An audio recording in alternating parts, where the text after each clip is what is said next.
नमस्कार बच्चों, आज मैं एक बार फिर आपके सामने क्लास 11th कबीरदास की साखी लेकर प्रस्तुत हूँ।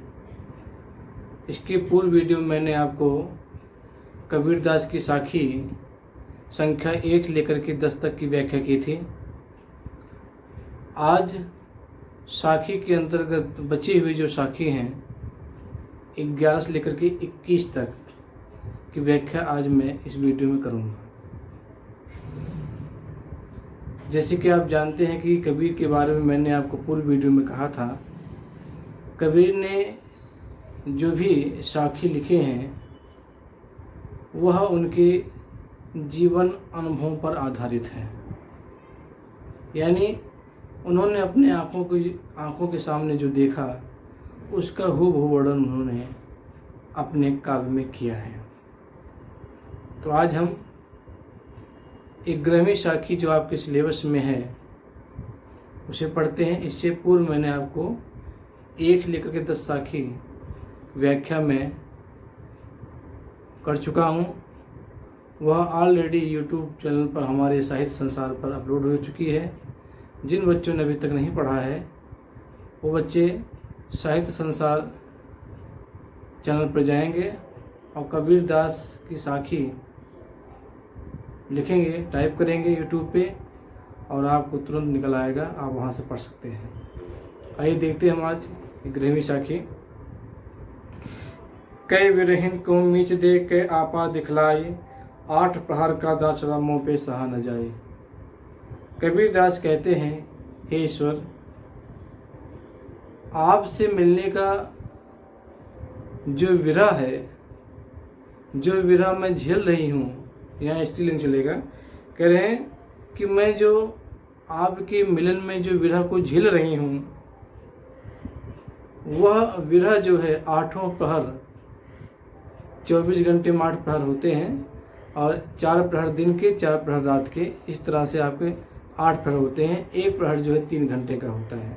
तो कह रहे कै विरहन को मिच दे कै आपा दिखलाए, 8 प्रहर का दाचड़ा मुँह पे सहा न जाए। हे ईश्वर, 8 प्रहर का आपसे न मिल पाने का जो विरह है वह अब मुझसे सहा नहीं जा रहा है। यानी अब मैं सहन नहीं कर पा रही हूँ। या तो आप मुझे अपना दर्शन दीजिए, कै आपा दिखला यानी आप अपने स्वरूप को दर्शन कराइए, या मीच दे या तो मुझे मृत्यु दे दीजिए। अब आपसे मिलने के लिए मेरा मन इतना व्याकुल हो रहा है कि या तो आप मुझे दर्शन दीजिए या तो मुझे आप मृत्यु दीजिए, क्योंकि जो 8 प्रहर का दुख है आपके विरह में वो अब मुझसे झेला नहीं जा रहा है। आइए 12वां देखें। कबीर रेख सिंदूर की काजल दिया न जाए, नैनो रमिया रमि रहा दूजा कहाँ समाए। कबीरदास जी कहते हैं, जिस प्रकार नारी के मांग पर जो सिंदूर लगा हुआ है, जो उसकी पवित्रता और सुहागिन होने का सबूत है, उस पर हम काजल नहीं लगा सकते क्योंकि उसकी सुहागिनता भंग हो जाएगी। उसी प्रकार कवि कह रहा है कि नैनो रमिया रमि रहा दूजा कहाँ समाए। उसी प्रकार मेरे आँखों में राम बस गए हैं। अब मेरे आँखों में राम के अलावा किसी भी और भी बसने की ज़रूरत नहीं है। अब मैं अपने आँखों में और किसी को नहीं बसाऊंगी। फिर से देख लीजिए 12वां। कबीर रेख सिंदूर की काजल दिए न जाए, नैनो रमिया रमि रहा दूजा कहाँ समाए।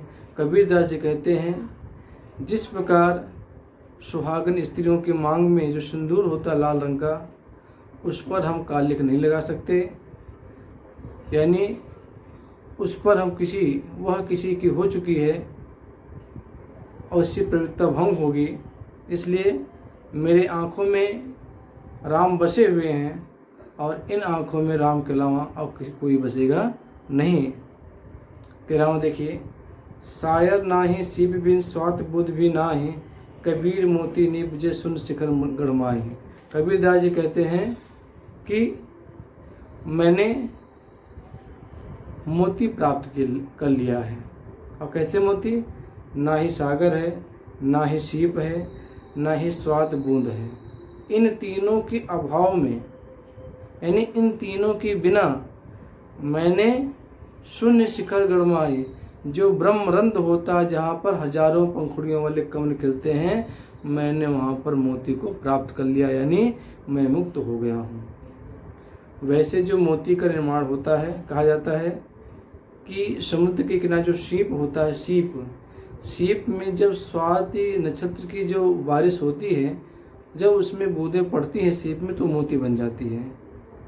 लेकिन कवि कह रहा है कि मैंने जो मोती प्राप्त किया है, न वहाँ पर सागर है, न सीप है, न ही स्वाद नक्षत्र की बूंद है। इन तीनों के बिना मैंने मोती प्राप्त कर लिए। कहाँ पर?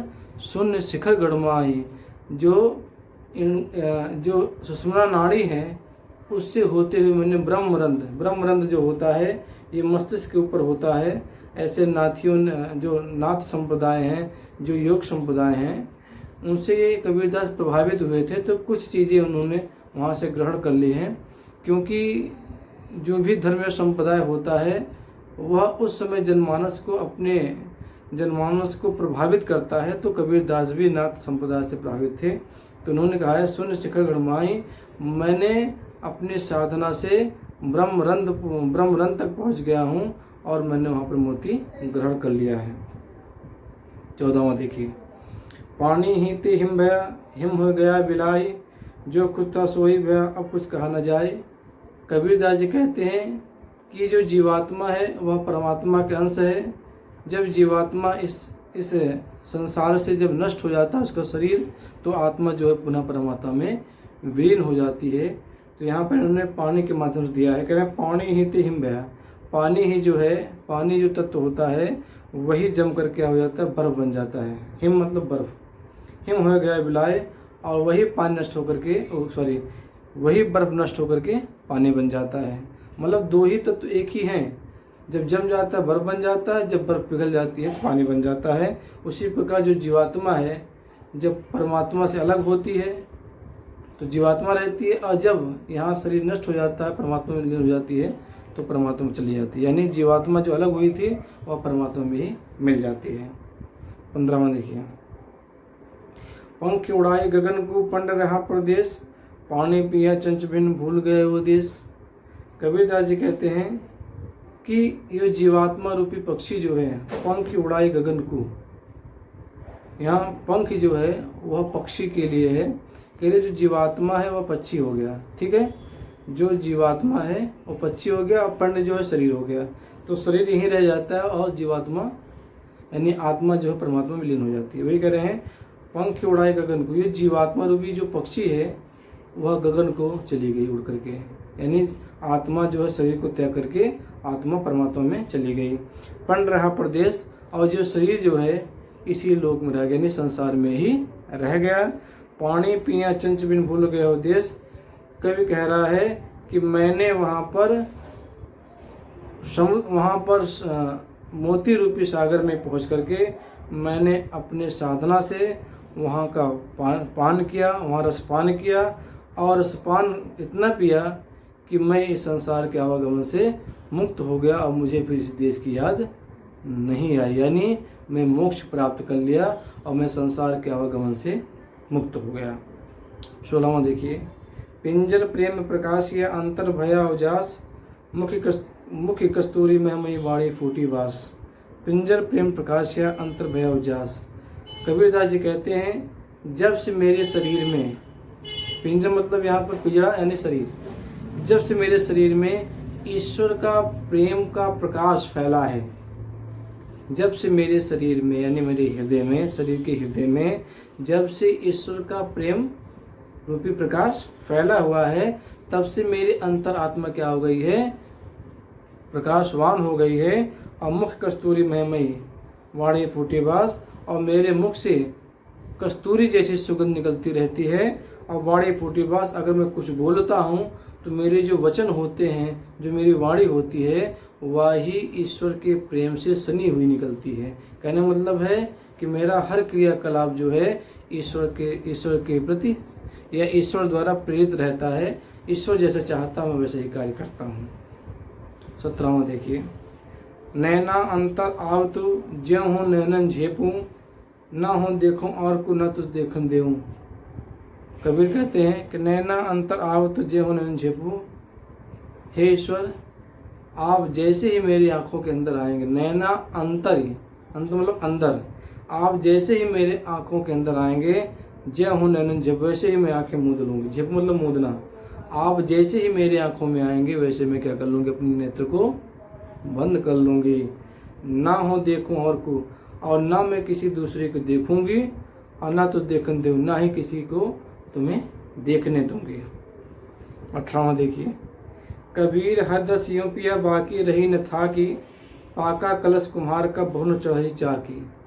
कबीर दास कहते हैं कि मैंने ईश्वर रूपी रस का इतना पान किया है, ईश्वर रूपी रस का इतना पान किया है कि मेरे अंदर का जो क्लेश यानी सांसारिक माया मोह जो है वो सब नष्ट हो गया है। मुझे संसार से कोई लगाव नहीं रह गया। कबीर हर रस ये पिया वो न चाहे बाकी रही न था कि। कबीरदास जी कहते हैं मैंने ईश्वर प्रेम रूपी रस का इतना पान कर लिया हूँ कि अब मुझे सांसारिक क्लेश माया मोह से कोई मतलब नहीं है, मेरा मन भर गया है। पाका कलश कुम्हार का बहुन चढ़ी चाकी। जिस प्रकार जो कुम्हार होता है, जो घड़ा पक जाता है उसे पुनः चाक पर नहीं चढ़ाता है, उसी प्रकार मैं ईश्वर के प्रेम में पूरी तरह से पक गया हूँ। अब मुझे संसार के आवागमन में आने की जरूरत नहीं है। मैं संसार के आवागमन से मैं क्या हो गया हूँ, मुक्त हो गया, मुझे मोक्ष मिल गया है। 19वां देखिए, हेरत हेरत हे सखी रहा कबीर हिराए, भूत समाने शब्द में शोकत हिरी जाए। कबीरदास जी कहते हैं कि हे प्रभु आपको हेरते हेरते मैं आप में ही खो गया। हेरत हेरत हे सखी रहा कबीर हिराए, कह रहे हैं कि हे प्रभु, हे सखी, मैं प्रभु को ढूंढते ढूंढते मैं प्रभु में ही खो गया। बूंद समाने शब्द में शोकत हिर जाए। जिस प्रकार समुद्र में से बूंद निकाल दिया जाए और पुनः उस बूंद को समुद्र में मिला दिया जाए तो उस बूंद को ढूंढना मुश्किल हो जाता है, क्योंकि समुद्र बड़ा विशाल होता है। उसी प्रकार परमात्मा बड़ा विशाल है। अगर उसमें से एक आत्मा मिल जाती है तो उस आत्मा को ढूंढना मुश्किल हो जाता है, फिर कोई उसे ढूंढ नहीं पाता। आगे देखिए 20वां, कबीर यहों घर प्रेम का खाला का घर नाहि, शीश उतारे हाथ का सो बैठे घर माहि। कबीरदास जी कहते हैं कि ईश्वर प्रेम रूपी जो मार्ग है वो बड़ा कठिन है, और ईश्वर का जो घर है वह भी बहुत दूर है। ईश्वर का घर कोई मौसी का घर नहीं है जो हम सरलता से और सहजता से उसमें प्रवेश कर जाएं। ईश्वर के घर में, या घर मतलब यहाँ हृदय से, ईश्वर के हृदय में वही प्रवेश कर पाता है जो अपना शीश उतार करके अपने हाथ में लेके चलता है। वही ईश्वर के घर में या ईश्वर के हृदय में प्रवेश कर पाता है।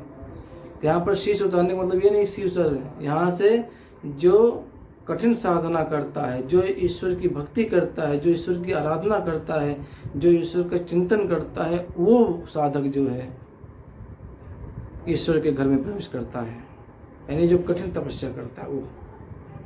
21वां देखिए, जब मैं था तब हर ने, अब हर है मैं नाही, सब अंधियारे मिट गए जब दीपक देखा माही। कबीरदास जी कहते हैं जब तक मेरे अंदर अहंकार था तब तक मुझे ईश्वर के दर्शन नहीं हुए। अब मेरे अंदर अहंकार खत्म हो गया है, अब मेरे अंदर ईश्वर की वास हो गया है। सब अंधियारा मिटी जब दीपक देखा माही। मेरी अज्ञानता तब मिटी जब मुझे गुरु ने ज्ञान दिया। गुरु के ज्ञान द्वारा, इसी प्रकार दीपक जलने से अंधकार नष्ट हो जाता है, उसी प्रकार गुरु ने मुझे ज्ञान दिया जिससे मेरे अंदर की जो अज्ञानता थी वो नष्ट हो गई, और मुझे मालूम हो गया कि जब तक मेरे अंदर अहंकार रहेगा तब तक मुझे ईश्वर की प्राप्ति नहीं होगी। इसलिए गुरु के ज्ञान द्वारा मेरे अंदर का अहंकार खत्म हो गया और मेरे अंदर ईश्वर का वास हो गया। इस तरह से मैंने आपको आज इस वीडियो में साखी संख्या 11 से लेकर के 21 तक की व्याख्या की। अगर आपको आज की पढ़ाई हुए साखी में या इसके पूर्व वीडियो में मैंने जो 1 से लेकर 10 तक साखी पढ़ाई थी, यानी 1 से लेकर के 21 साखी तक कोई भी साखी की व्याख्या अगर आपको ना समझ में आई हो तो आप प्लीज़ हमारे साहित्य संसार YouTube चैनल पे जाएंगे और कमेंट में लिखेंगे वह साखी संख्या कौन सी है। अगर पहला नहीं समझ में आया तो 1, 20वां नहीं समझ में आया 20वां, 15वां नहीं समझ में आया 15वां, इस तरह से संख्या लिख देंगे।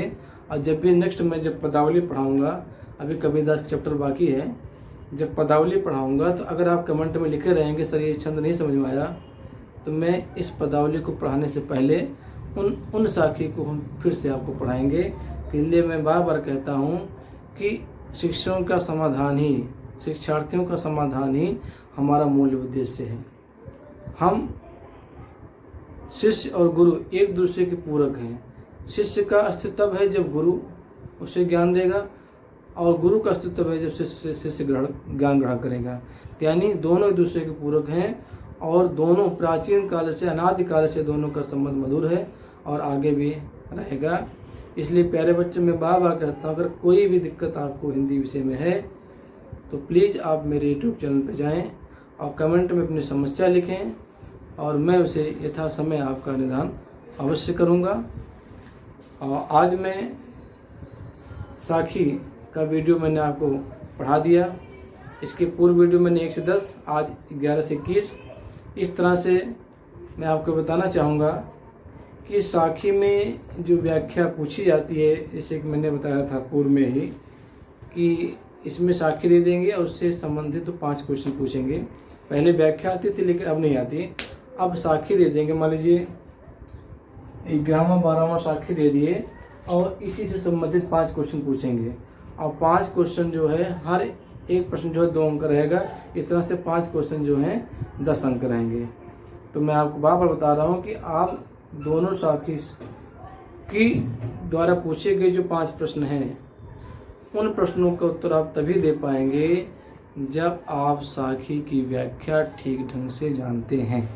अगर नहीं जानते हैं तो प्रश्न का उत्तर एकाक दो भले दे पाएंगे कि इस गद्यांश का नाम या काव्य का नाम, इसके लेखक हैं, इसके कवि कौन है, इस तो दे लेंगे। लेकिन और जो 2 क्वेश्चन होते हैं जो बड़ी सूझबूझ से दिए जाते हैं, वह जो है जब आदमी या जब विद्यार्थी उस साखी को गहराई से पढ़ता है तभी एकाक 2 प्रश्न का उत्तर दे पाएगा, अन्यथा नहीं दे पाएगा। इसलिए जो मैं व्याख्या पढ़ा रहा हूँ उसे ध्यान से सुनिए और बार बार सुनिए। निश्चित है कि वो आपको ज़रूर याद हो जाएगा या तैयार हो जाएगा।